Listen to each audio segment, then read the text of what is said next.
오늘은 시편 120편의 말씀을 함께 읽었습니다. 시편 120편은 성전에 올라가는 노래라는 타이틀이 붙어 있습니다. 다시 말해서 성전에서 기도로 아뢰는 노래라고 하는 그러한 의미죠.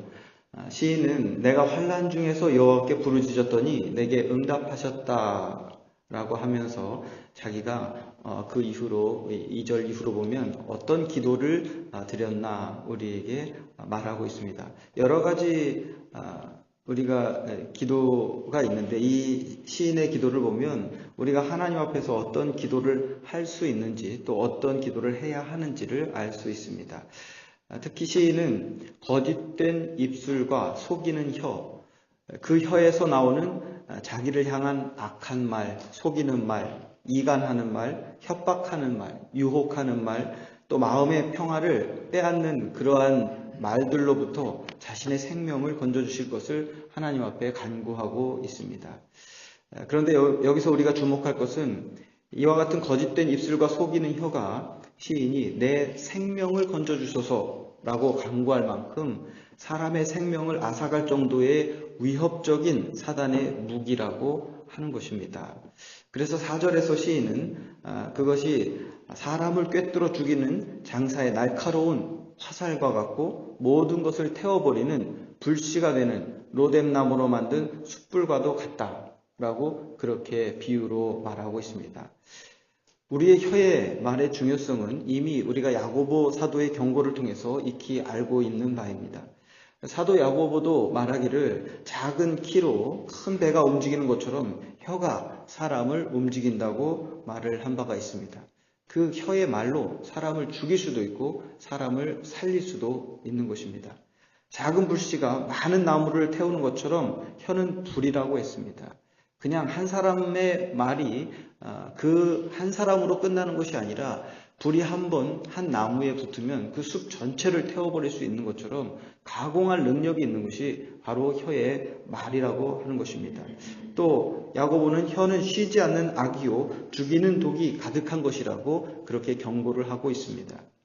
예수를 믿는 사람은 거듭나야 된다고 우리가 말을 합니다. 그런데 거듭난다고 하는 것은 그저 예수를 믿고 하나님의 자녀가 되었다라고 하는 그런 일반적인 사실에 그치지 않는다는 것을 우리가 알아야 됩니다. 그리고 거기서 그쳐서는 절대로 안 됩니다. 거듭남은 우리의 구체적인 현실이 되어야 됩니다. 우리의 삶 속에서 거듭남이 나타나야 되는 것입니다. 머릿속에서만, 생각 속에서만 거듭남이 이루어지는 것이 아니라 우리 삶 속에서 실제로 사람이 변화되어야 되는 것이 그것이 진정한 거듭남이죠. 거듭난 사람이란 과거의 옛사람을 벗어버린 사람인 것입니다. 과거와 단절되는 삶을 사는 것이죠. 거듭난 사람은 생각이 달라진 사람입니다. 과거와는 생각이 달라져야 되는 것입니다. 거듭난 사람은 보는 것이 달라지는 사람입니다. 과거에 내가 보는 것과는 다른 것을 봐야 됩니다. 다른 방향을 볼 수 있어야 됩니다. 또 삶의 방식이 달라진 사람이어야 됩니다. 예전에 그 방식대로, 육에 속한 그 삶의 방식대로 살아서는 안 되고 영에 속한 방식대로 사는 그 삶의 방법이 달라진 사람이 거듭난 사람이죠.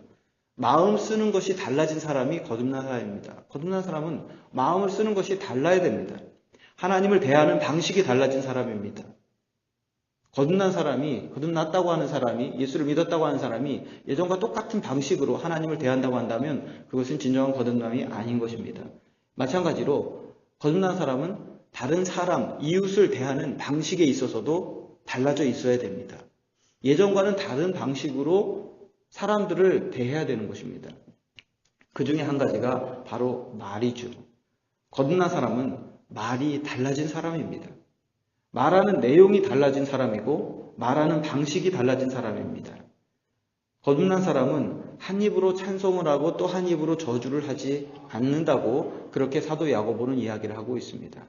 그래서 말에 있어서 온전한 사람이 되라고 말하고 있는 것입니다. 여러분, 우리가 거듭남이라든지 또 예수를 믿는다든지 이런 것들을 애매모호한 일반적인 관념으로만 가지고 있어서는 안 된다고 하는 것을 우리가 깨달아야 될 줄로 믿습니다. 실제로 하나님을 믿는다고 하는 것, 하나님의 자녀가 되었다고 하는 것, 거듭났다고 하는 것은 실제로 우리의 삶 속에서 변화가 일어났다는 그러한 의미가 되어야 마땅한 것입니다. 반면에 사단은 우리의 사랑하는 가족과 교우들과 이웃들을 말로써 미혹합니다. 하와를 미혹할 때도 사단이 나타나서 말로써 거짓으로 하와를 미혹하죠. 그리고 그 하와를 통해서 아담을 넘어뜨렸습니다. 마찬가지로 사단은 지금도 우리가 아는 그 이웃들과 또 가족들까지 미혹해서 그들을 통해서 그들의 말로, 그들의 혀로 우리를 공격하고 있다는 것을 우리가 알아야 됩니다. 7절에서 말한 것처럼 나는 화평을 원할지라도 내게 말할 때에 그들은 싸우려 합니다. 라고 그렇게 시인은 말하고 있습니다. 이것이 바로 분열의 영, 이간의 영, 거짓의 아비인 마귀가 하는 짓입니다. 그래서 마땅히 그 가정에 평화가 있어야 됨에도 불구하고 다툼이 있고 분열이 있고 싸움이 있는 것은 마귀가 말로써 우리 성도일지라도 미혹하고 그를 통하여서 틈을 타고 역사하기 때문입니다. 사랑하는 성도 여러분, 우리 예수 믿는 사람들은 말로써 다른 사람에게 칼을 휘두르고 혀로 화살을 쏘는 그러한 사람이 되어서는 안 되겠습니다. 예수를 믿고 거듭난 우리는 말에 있어서 온전한 성도가 되어야 될 줄로 믿습니다. 변화된 거듭난 성도가 되어야 되겠습니다.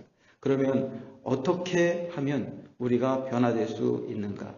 1절과 2절에서 시인은 이미 답을 하고 시작을 하고 있습니다. 내가 환난 중에 여호와께 부르짖었더니 내게 응답하셨도다. 여호와여 거짓된 입술과 속이는 혀에서 내 생명을 건져 주소서.